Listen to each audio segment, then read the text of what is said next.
A particle is moving with constant acceleration A, right. एक particle हमारा constant acceleration से move कर रहा है, कांस्टेंट एक्सेलरेशन से मूव कर रहा है, यानी कि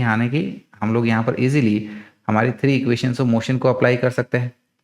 following graph shows V square versus X, that is displacement plot graph. यहाँ पर ठीक है ना, ये हमारा वी स्क्वायर है और ये हमारा एक्स का इस तरीके से आपस का ग्राफ दिया गया है।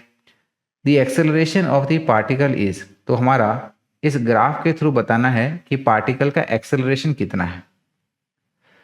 तो देखिएगा डियर स्टूडेंट्स, यहाँ पर क्योंकि हमें दिया गया है कि एक्सेलरेशन हमारा कांस्टेंट है और वेलोसिटी और पोजीशन के बीच का ग्राफ दिया गया है, तो वेलोसिटी और पोजीशन की हमारी थर्ड इक्वेशन ऑफ मोशन से हम लोग कह सकते हैं कि it is V square is equal to U square, यानी कि इनिशियल वेलोसिटी का स्क्वायर प्लस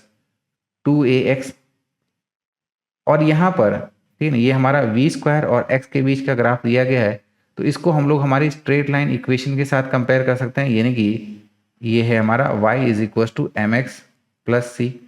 तो इन दोनों को हम लोग आपस में कोरिलेट करें तो देखिएगा c यानी कि y इंटरसेप्ट ये हमारा, यानी कि इनिशियल वेलोसिटी का स्क्वायर ये बताया जा रहा है, तो इनिशियल वेलोसिटी का स्क्वायर कितना है यहाँ पर 20 है। m इसका स्लोप है,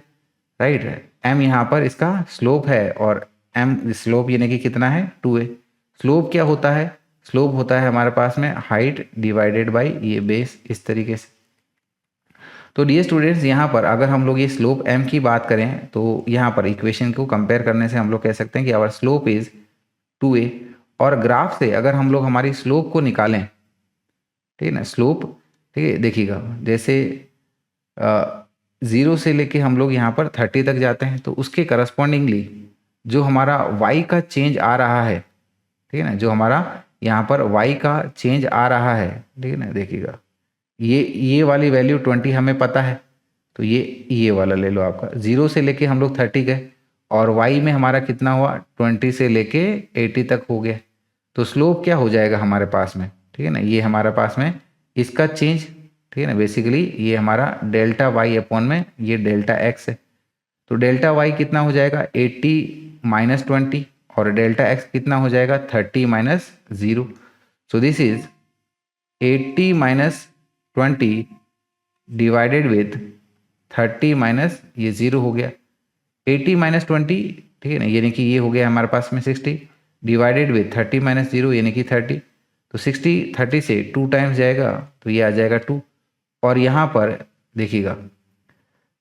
बेसिकली हमारा ये 2a इज इक्वल टू 2 आया, तो यहाँ पर ये 2 से 2 चला गया,